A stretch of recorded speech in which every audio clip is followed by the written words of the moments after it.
Thank you both for being here. Had a good discussion last time. This is something that we're going to discuss today that a lot of people don't know anything about. The Blue Water Navy Vietnam Veteran Act.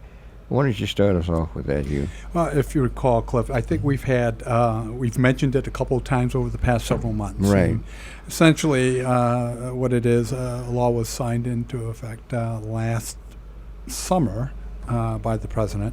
And essentially what it does is extends the presumptives for certain Agent Orange manifestations. It extends that the reach of that to population of individuals who may have served on ships, vessels, within 12-mile radius of Cambodia and Vietnam during a specific time. So essentially that's what it is. And the reason why we want to talk about it now is because now we're in the execution mode. Although the law was signed last year, it took effect the 1st of January of this year. And Adam heads our Veteran Service Center, which is the nerve center and really the crux of what we do in our regional office.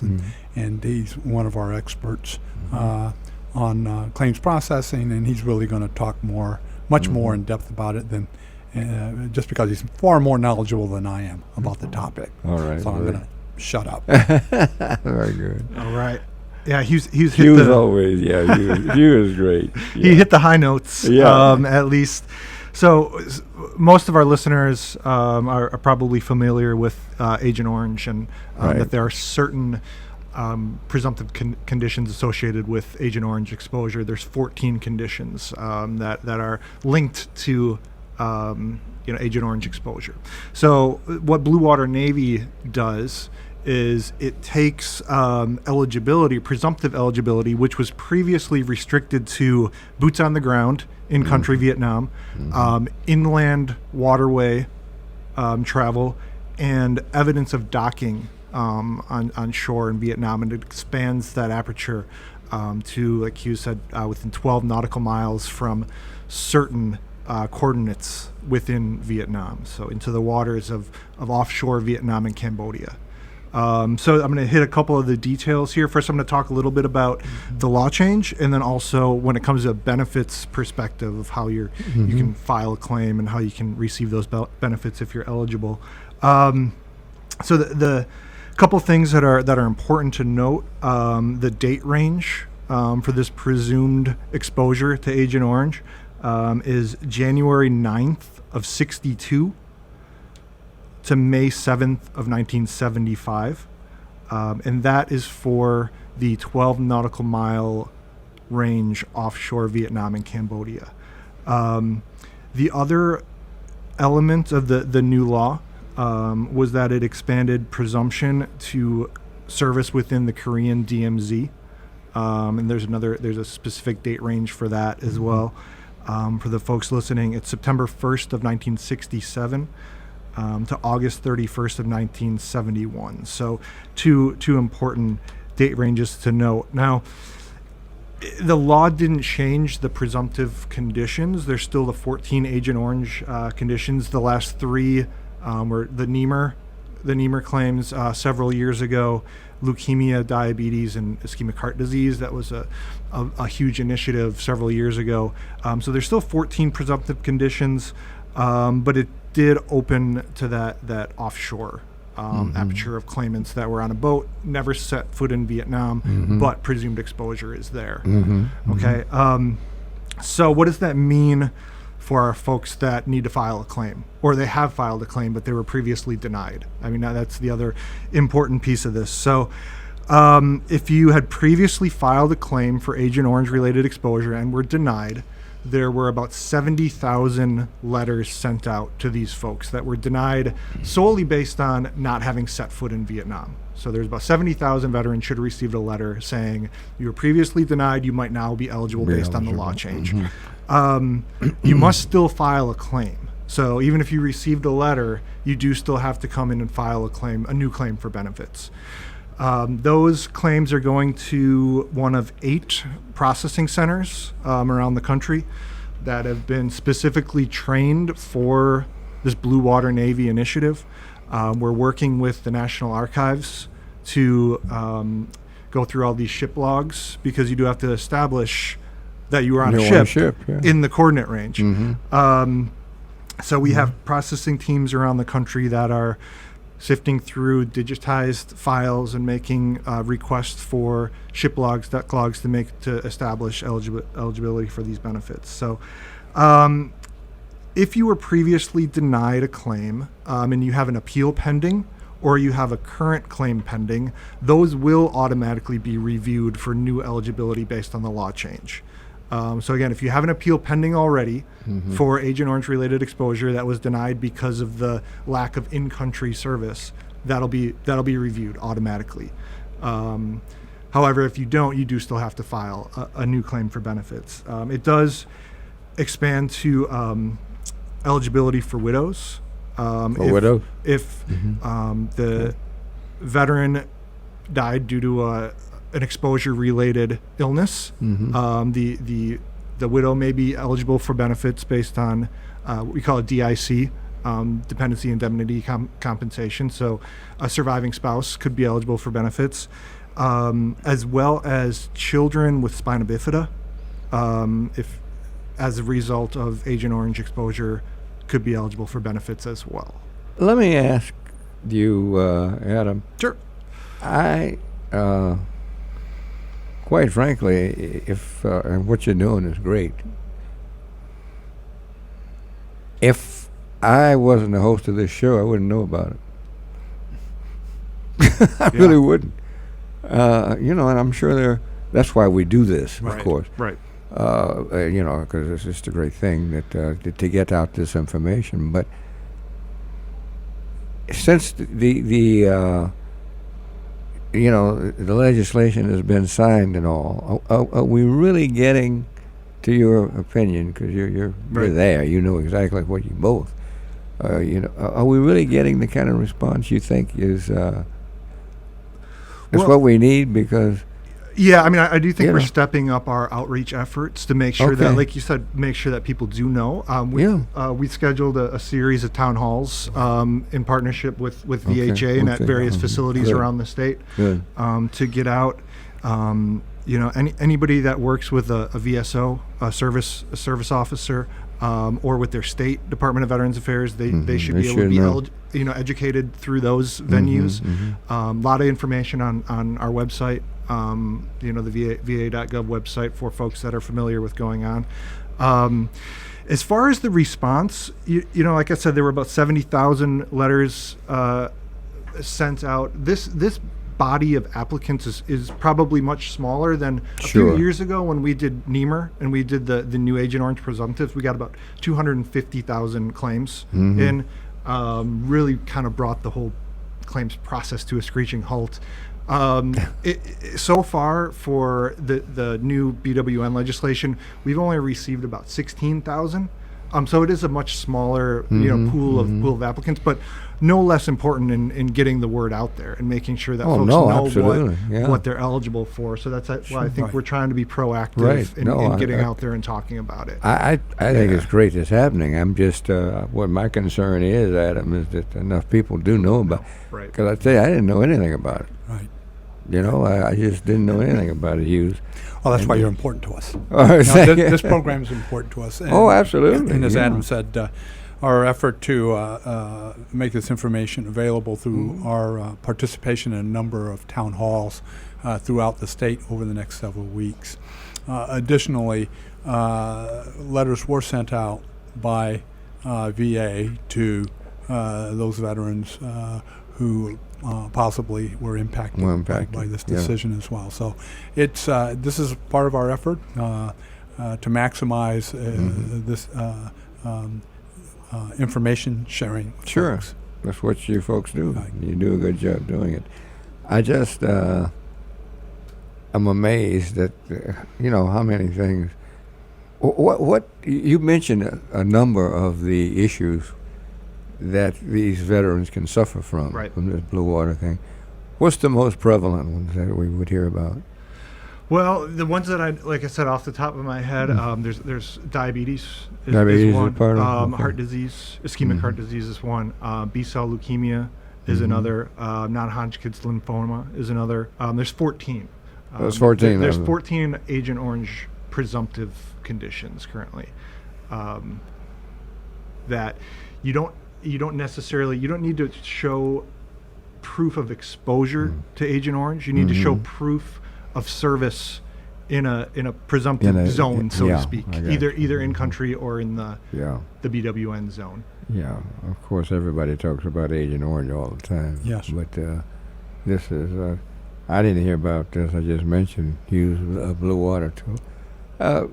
Friend of mine, not a friend, but a gentleman that I know, he was in that area, and, he was the first one that told me anything about it. We have a blank screen here. Hopefully, they'll get it fixed because someone may have a question or a call, and we certainly want to make sure that they're able to get it in because this is something that is, I tell you. Hughes, tell us about, have you had any experience relative to people who are looking for help? In terms of the specific? Yeah. Quite frankly, personally, no. But I think as this information is disseminated more widespreadly, or we will. Yeah. It'll be interesting because we do have a scheduled town hall up at Lovell, our facility up at Grays Lake, Great Lakes Navy. Oh, base. yeah. And I'm going to assume that we'll have a lot of interest from that population up there since it's heavily when is that? Populated with Navy. I believe it's the 18th of November that we're scheduled to speak at Lovell on this issue. That's why what you folks do is so great, and I'm so happy Adam was coming back because, again, folks can have this problem and not even have any idea as to how the problem came about. Right. Yeah. I do think that highlights the importance of seeking that assistance from like I said, a VSO. Or a state representative, or they can obviously walk into our public contact unit in the regional office. I mean, in Chicago here, we're at 2122 West Taylor in the medical district, and we have folks there that are able to answer questions, take claims. If you want to, come to the regional office in person, you can certainly do that. And even though, like I said, we have so for this particular initiative, we have 8 processing centers around the country because there is some specialized training, some researching the ship logs, and we're not actually processing BWN claims necessarily in Chicago, but we're there. We can certainly assist with filing a claim, getting the folks educated on the eligibility and things like that. So come stop by the regional office if people have questions. Adam, when you think about those who were there and not on a boat or anything, and those small ships that were going up and down the river. The rivering. Yes. Boats. Yeah. Oh, that's they had to really be exposed. Right. That we refer to as brown water. It's brown water versus blue water. Brown water is the actual inland waterways. And their eligibility, and blue water is the offshore. Yeah, offshore. Yeah. And as you recall, there was never an issue with the brown water Navy folks, because we knew where they were inland. Yeah. It was the expansion to the folks that may have been on aircraft carriers, transport ships coming into that theater of operations within 12 miles of the coast of both Cambodia and Vietnam that were not part. And of course, we know a lot of this was intentional. The port. Do we know whether this was or not? In terms of poisoning the enemy. I don't know. We don't know. But I think it's important to remember how Agent Orange came about, and that was to defoliate, right? Along the border so in particular. To expose. So really, that's true. To South Vietnam. That's right. From the north. That was the major reason. Yeah. What else do we need to know on this, Adam? Well, I would just highlight as well.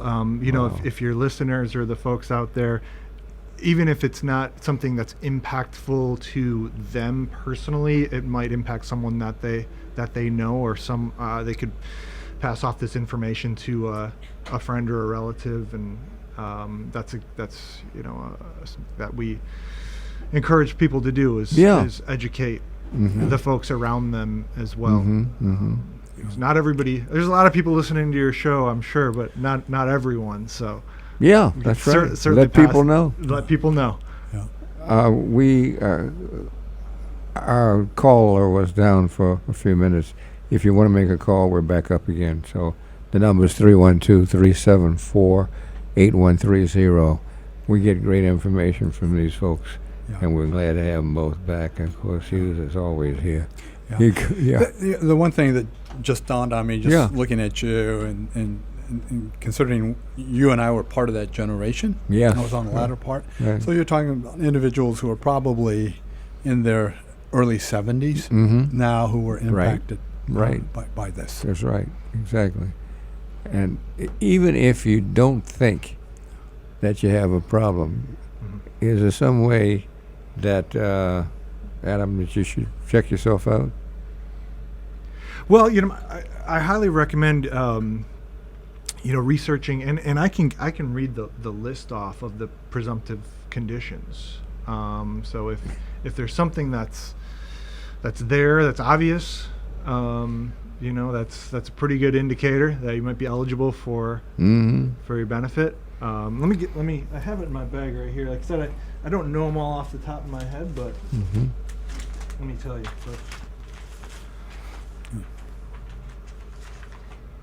Yeah, that's going to be... And the other thing, just to underscore another point that Adam made earlier, to work with a veteran service organization. Yes. Yeah, they are very good at helping individuals prepare their claims. That's great. Because that can be a daunting task for some folks. Yeah. So they have the expertise to help prepare claims, and I highly encourage people to do that. That's a great thing, Hugh. You want to get these? Yeah. Okay. Go ahead. So the 14 Agent Orange presumptive conditions are as follows: B-cell leukemia, Hodgkin's or non-Hodgkin's lymphoma, multiple myeloma, prostate cancer, respiratory cancers to include lung cancer, soft tissue sarcomas, amyloidosis, colorectal, diabetes type 2, ischemic heart disease, Parkinson's, peripheral neuropathy, and so I'm going to butcher the pronunciation of this one, but porphyria cutanea tarda, which I'm not sure what that is. But it's not something you want. Probably don't want it. Yep, exactly. So yeah, I mean, obviously those are the ones that they have identified as a result, as a direct link to that exposure to Agent Orange. Yeah. Well, I think what you guys are doing, particularly, the VA does all it can, without a doubt, to do this. But the great thing about this, Adam, is what you're doing, because there are so many people that just wouldn't have an idea that there's something wrong based on that. Right. You wouldn't even think about it. I know when I found out about it, someone told me, and it was a veteran, obviously, but that wasn't what we were talking. He mentioned blue water. I didn't know what the hell he was talking about, because that wasn't what we were talking about. Yeah. We both just happened to be veterans. We were talking about something totally different. You know what I mean? It had nothing to do with being a veteron. Right. Yeah, and then he mentioned the blue water, and I said, and that's when I talked to you. Right. Yeah. I just think the more we expose it, the situation. Adam, I think you're doing a great job on that. Adam Swantz. Tell people how they can reach you. Well, there's multiple ways. Like I said, come by the regional office. Yeah, you just can whatever. you can reach us through e-benefits, which is a way that you can go online and you can file a claim and you can see your benefits through e-benefits. You can reach us via the 1-800 number, which is 1-800-827-1000, which goes to one of our national call centers. Right. They will either service you directly or they will link you to a regional office to provide services locally. Great. So again, e-benefits, 800 number, walk-ins. Beautiful. Yeah, I try to be as accessible, obviously, as we can be. You Sir. close us out. Well, thank you for having us. Always a pleasure. You You know I that. tell you, this is such a great forum for us to get information out to the veterans who are out there in the listening audience. We certainly appreciate that. And we look forward to having another opportunity to come and talk about other veteran-related issues in which we're involved in. So we look forward to that. And we look forward to having you. Thank you both. All right. Yes, sir. Appreciate it. Thank you. All right. Stay with us now. We'll be back with more in just a moment.